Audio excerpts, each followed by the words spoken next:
Assalamualaikum warahmatullahi wabarakatuh. Saya Rangga Jaya Saputra, mahasiswa Fakultas Ilmu Sosial dan Ilmu Politik Universitas Syekh Tangerang, ingin mempresentasikan proposal penelitian tentang perubahan sikap sosial masyarakat pada saat terjadinya inflasi. Bab 1 pendahuluan. Latar belakang ini dalam ilmu komunikasi, inflasi merupakan suatu proses meningkatnya harga-harga secara umum dan terus-menerus berkaitan dengan mekanisme pasar yang dapat disebabkan oleh berbagai faktor. Dengan kata lain, inflasi juga merupakan proses menurunnya nilai mata uang secara kontinu atau secara terus-menerus. Tujuan penelitian untuk menjelaskan perubahan pandangan sosial masyarakat untuk menjelaskan tentang inflasi. Pembatasan penelitian untuk mengetahui bagaimana inflasi terjadi.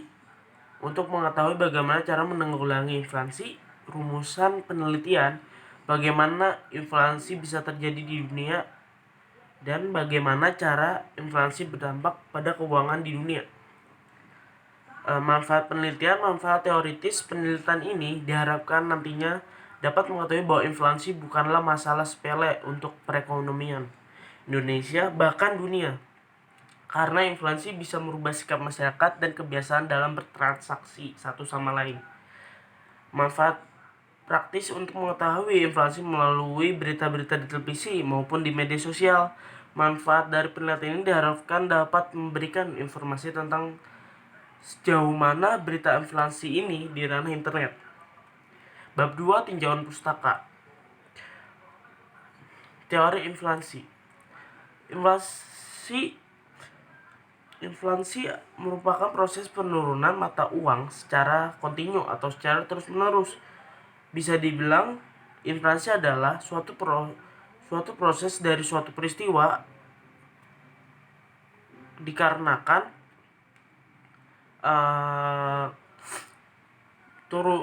menurunnya nilai mata uang atau meningkatnya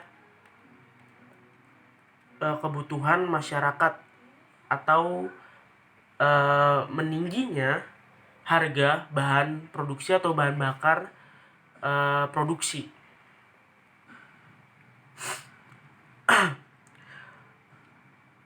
Ada juga berhubungan dengan jumlah uang yang beredar dan barang yang tersedia.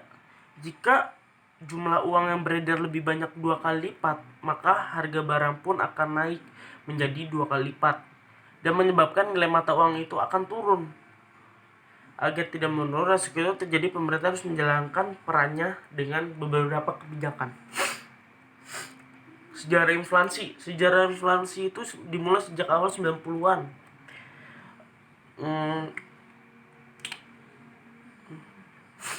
Sejak awal 90-an, saat itu ekonomi negara kita sedang tumbuh berkembang. Karena itu tentu saja banyak investor atau negara yang ingin mengembangkan bisnis mereka di Indonesia. Karena tentu membutuhkan rupiah untuk mulai aktivitas bisnis mereka, jadilah rupiah dijadikan primadona dan dicari banyak pihak. Lalu seorang spekulan falas, George Soros, dengan dukungan koperasi internasional memborong rupiah dalam jumlah besar. Terjadilah kelangkaan rupiah dan yang melanda tidak saja di dunia tetapi di negara sendiri pun atau Indonesia terjadi kelangkaan rupiah.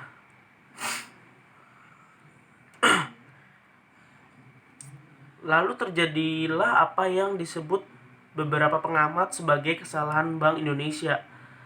BI atau otoritas keuangan saat itu masih di bawah pemerintah mencetak lagi dan mengedarkan rupiah untuk memenuhi kebutuhan akan rupiah. Namun celakanya, kemudian Soros berserta kroni-kroninya melepas rupiah yang mereka timbun dan sebaliknya menahan dolar mereka. Rupiah pun membanjiri pasar sementara dolar menjadi langka. Hukum ekonomi pun berlaku. Jika penawaran atau suplai barang melebihi permintaan, maka barang atau jasa itu akan cenderung naik.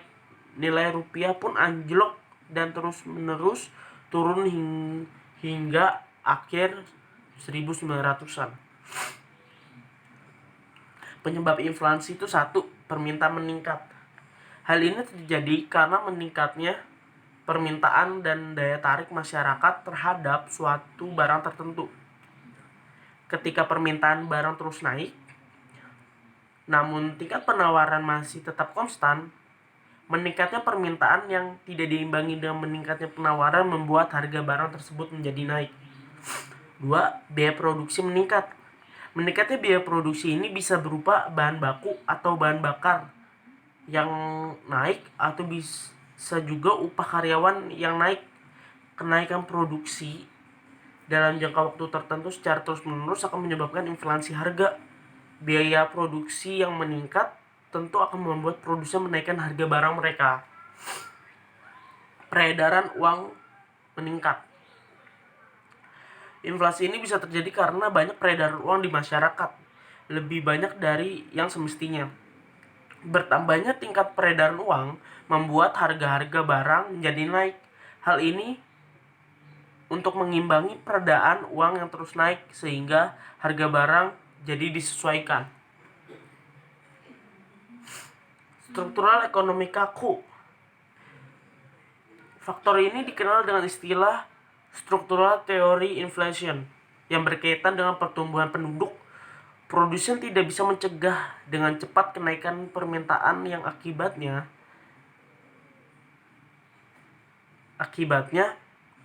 permintaan sulit dipenuhi saat ada pertumbuhan jumlah penduduk. Fluktuasi luar negeri. Adanya fluktuasi luar negeri juga menjadi faktor penyebab terjadi inflasi di Indonesia. Keadaan ekonomi global secara eksternal juga berpengaruh terhadap inflasi di suatu negara, termasuk juga Indonesia. Yang disebut faktor ini berhubungan dengan jumlah ekspor dan impor serta investasi asing di Indonesia. Dinamika politik dalam negeri, yakni faktor politik juga memiliki dampak yang mengakibatkan terjadinya inflasi di negara Indonesia. Kondisi politik yang kacau dan tidak stabil jelas menimbulkan dampak di bidang lain, termasuk juga di bidang ekonomi. Produsen biasanya akan menaikkan harga dan jasa jika terjadi ketidakstabilan pemerintah yang cukup masif. Dampak inflasi terhadap ekonomi masyarakat.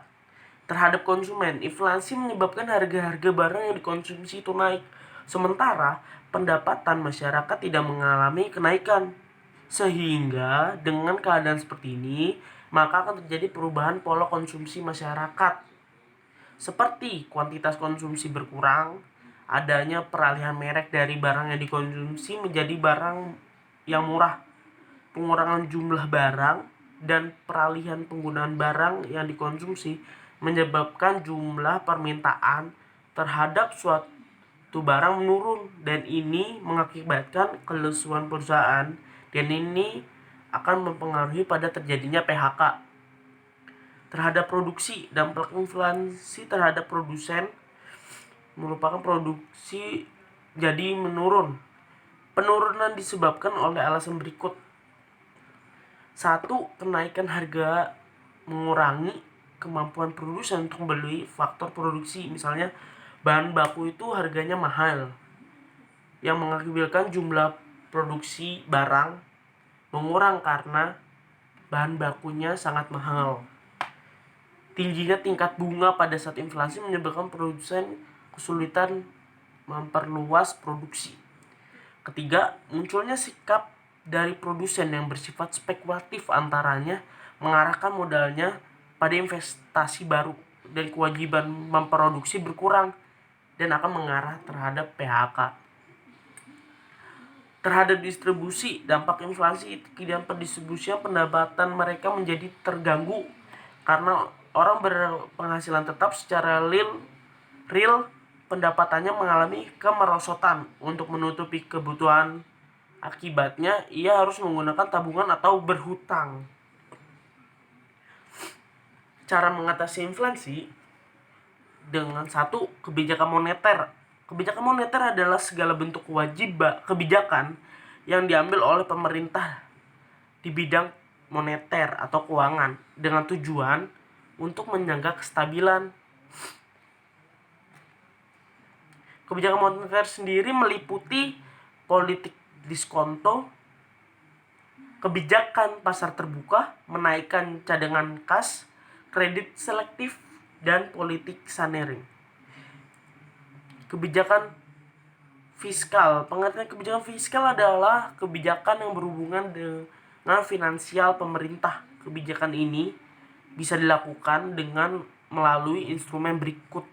Yang pertama, menaikkan tarif pajak. Yang kedua, mengatur pengeluaran dan penerimaan pemerintah. Yang ketiga, melakukan pinjaman pemerintah. Kebijakan non-moneter adalah kebijakan yang tidak berhubungan dengan finansial pemerintah maupun jumlah uang yang beredar.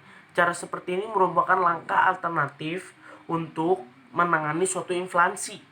Kebijakan ini mampu dilakukan melalui satu, mendorong agar perusahaan menaikkan hasil produksinya. Dua, menekan tingkat rupiah. Ketiga, pemerintah melakukan pengawasan harga sekaligus menetapkan harga maksimal. 4, pemerintah melakukan distribusi secara langsung. Dan kelima, penanggulangan inflasi yang sangat parah ditempuh dengan cara melakukan pemotongan nilai mata uang.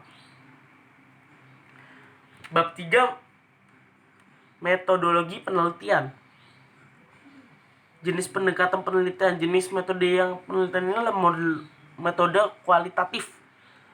Metode kualitatif adalah suatu prosedur penelitian yang menghasilkan data deskriptif berupa ucapan atau tulisan dan perilaku orang-orang yang diamati. Tujuan utama metode ini adalah untuk menggambarkan sifat suatu keadaan yang sementara berjalan pada saat penelitian dilakukan dan memeriksa sebab-sebab dari suatu gejala tertentu. Alasan menggunakan metode ini adalah karena jenis penelitian ini berlandaskan pemahaman akan realitas sosial berdasarkan konteksnya dan menganggap realitas sosial sebagai proses dan merupakan produk dari konstruksi sosial. Subjek dan objek penelitian. Subjek penelitian adalah sumber tempat memperoleh keterangan. Objek dari penelitian ialah orang-orang atau khalayak yang menyaksikan media. Sedangkan objeknya dari penelitian itu adalah seperti media sosial atau internet. Teknik pengumpulan data. Observasi. Observasi adalah suatu teknik usaha sadar untuk mengumpulkan data yang dilakukan secara sistematis dengan prosedur yang terstandar. Terdapat berbagai cara, yaitu merekam kejadian, menghitungnya, mengukurnya, dan mencatatnya. Dua wawancara. Metode pengumpulan data ini digunakan dalam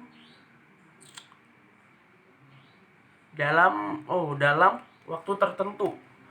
Misalnya membutuhkan narasumber dan harus membuat janji dengan orang-orang yang dianggap sebagai narasumber. Dan pendekatan